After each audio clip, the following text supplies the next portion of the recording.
Sarah Mitchell had always been Daddy's little girl. Even at 32 years old, successful in her career as a pediatric surgeon, she still cherished the Sunday brunches with her father, James Mitchell, a self-made real estate mogul who'd built an empire from nothing. Those moments, just the two of them laughing over pancakes at their favorite diner, were sacred. Her mother, Patricia, rarely joined them. She'd always claim migraines, book club meetings, or spa appointments. Sarah never thought much of it. Her parents had been married for 35 years, and if they preferred doing something separately, that seemed normal enough. Everything changed on a cold February morning when Sarah's phone rang at 4:47 a.m. "Ms. Mitchell? This is Memorial Hospital. Your father has been brought in. He's had a massive heart attack." Sarah's world stopped spinning. She raced to the hospital, her hands trembling on the steering wheel, prayers spilling from her lips. When she arrived, her mother was already there, perfectly composed in a designer black dress, her makeup immaculate despite the early hour. "Mom." Sarah rushed to embrace her, but Patricia's body remained stiff, unyielding. "The doctors are with him now," Patricia said coolly, checking her phone. Something felt wrong. Sarah couldn't place it, but her mother's demeanor was off. Too calm, too collected. Like she'd been expecting this. James Mitchell survived that night, but barely. The heart attack left him weak, unable to speak clearly, and confined to a hospital bed with machines breathing for him. The doctors said he might recover with time, but he needed complete rest. "I'll handle everything," Patricia told Sarah outside the ICU. "You focus on your patients. Your father would want you to continue your work." Sarah reluctantly agreed. Her mother seemed genuinely concerned, visiting the hospital daily, speaking with doctors, managing her father's business affairs with power of attorney she'd apparently had for years. 2 months passed.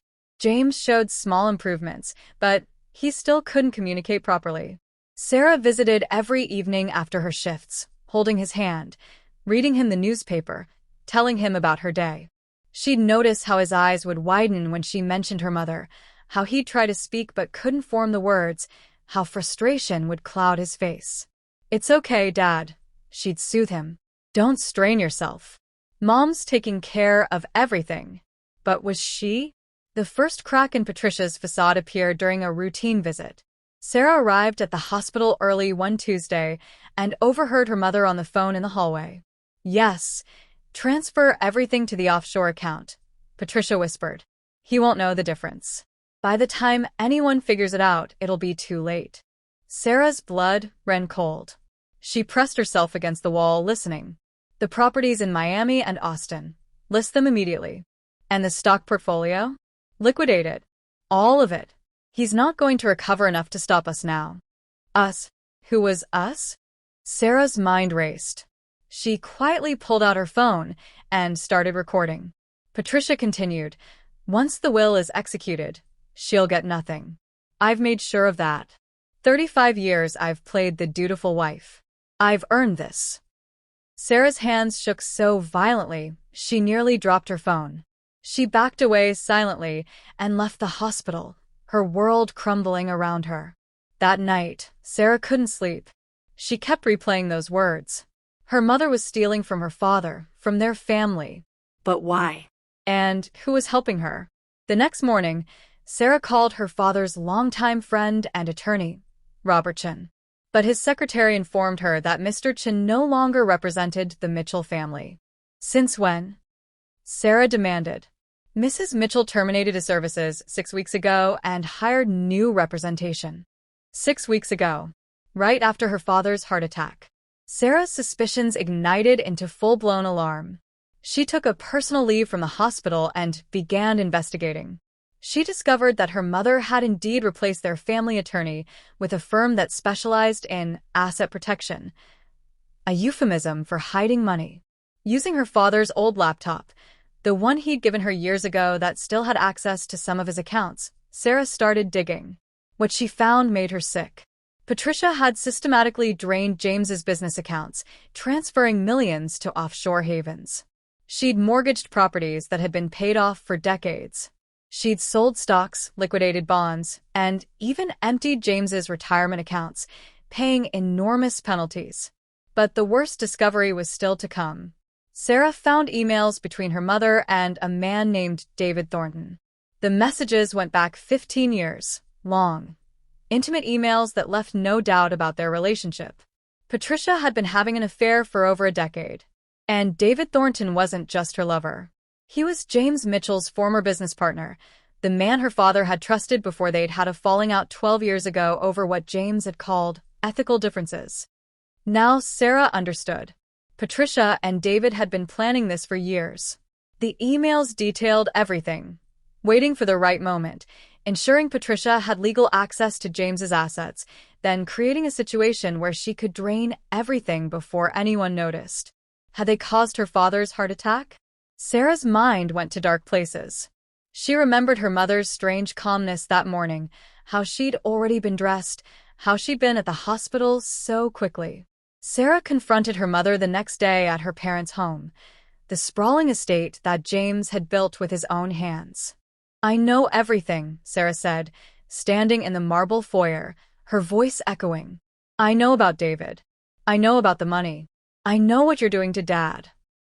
Patricia's face remained impassive. She set down her wine glass and smiled, a cold, calculated smile that Sarah had never seen before. "Oh, sweetheart," Patricia said mockingly. "You know nothing. I have proof. Emails, bank records, phone recordings. You're stealing from him while he's lying helpless in a hospital bed." Patricia laughed. "Stealing? From my own husband? Everything he has is community property, dear. It's as much mine as his. I'm simply relocating it. For you and David. For me and the life I deserve," Patricia corrected. "Do you know what it's like being married to a man who loves his work more than his wife?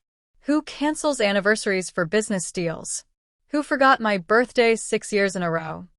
So, you destroy him? You betray him? After everything he's given you? Given me?" Patricia's voice rose. "I earned every penny of this. 35 years of playing the perfect wife, hosting his boring business dinners, smiling at his stupid jokes, pretending to care about real estate markets and investment properties. I deserve this money. And what about me?" Sarah's voice cracked. "I'm your daughter." Patricia's expression turned even colder. "You're his daughter. You always were. Daddy's little girl. You too and your precious Sunday brunches, your inside jokes, your special bond. Where did that leave me?" "You're insane," Sarah whispered. No, dear.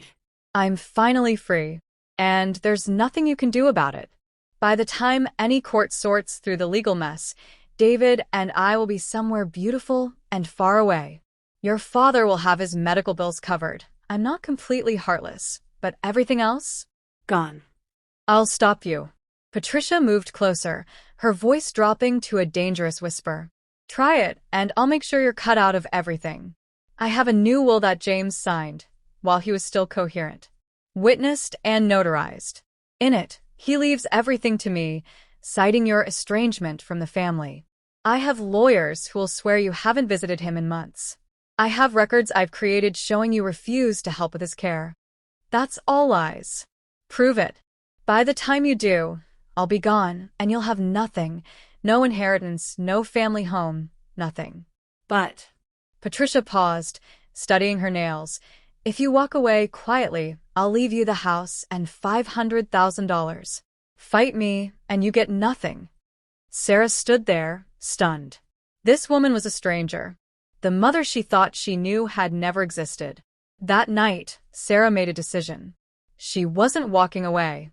She contacted Robert Chen, her father's old attorney, and told him everything. Together, they built a case. Sarah provided the recordings, the emails, the bank records. They discovered that the new will Patricia claimed James had signed was indeed a forgery. The signature analysis proved it. But they needed more. They needed James to recover enough to testify, or they needed to prove that Patricia had acted illegally, not just unethically. The breakthrough came from an unexpected source, a nurse at the hospital named Jennifer. "I need to tell you something about your mother," Jennifer said, pulling Sarah aside one evening. "I should have said something weeks ago, but I was scared." Jennifer explained that she'd seen Patricia tampering with James's medication charts, removing certain heart medications and replacing them with higher doses of sedatives. She'd been keeping James intentionally weak, unable to recover, unable to speak or fight back. "I took pictures," Jennifer said, showing Sarah images on her phone. "And I kept the medication vials she replaced. I knew something was wrong." With Jennifer's evidence, Sarah and Robert went to the police. An investigation was launched. Patricia was arrested on charges of elder abuse, fraud, theft, and attempted murder. The trial was a media sensation. Patricia Mitchell, the elegant socialite, exposed as a calculating thief who'd poisoned her own husband to steal his fortune. David Thornton was arrested as an accomplice. Throughout the trial, Sarah visited her father daily. With the medication corrected, James slowly began to recover. His speech returned gradually. His strength rebuilt. The day he finally spoke clearly for the first time, he had only one question. "Where's my girl? Where's Sarah?" "I'm here, Dad," she said, tears streaming down her face. "I'm right here." "I knew," he whispered. "I knew something was wrong. Tried to warn you. Couldn't speak. Couldn't move. But I knew you'd figure it out. My brilliant girl." Patricia was convicted on all counts and sentenced to 25 years in prison. David Thornton received 15 years. All the assets Patricia had moved were recovered and returned to James's estate. But the money didn't matter to Sarah. What mattered was truth, justice, and the fact that her father survived. The real tragedy wasn't the financial betrayal, it was the loss of who Sarah thought her mother was. That woman had never existed. It was a role Patricia had played, a mask she'd worn, all while plotting and planning and waiting for her moment. Sarah learned that betrayal doesn't always come from strangers. Sometimes it comes from the people who are supposed to love you most. Sometimes the enemy wears a familiar face and calls you sweetheart, while destroying everything you hold dear. A year later, James made a full recovery. He sold his business and retired. Sarah took a position at a smaller hospital that allowed her more flexible hours. They had their Sunday brunches again, but now they were different, more precious, more intentional, more grateful. They never spoke about Patricia. She'd made her choices. Now she'd live with the consequences.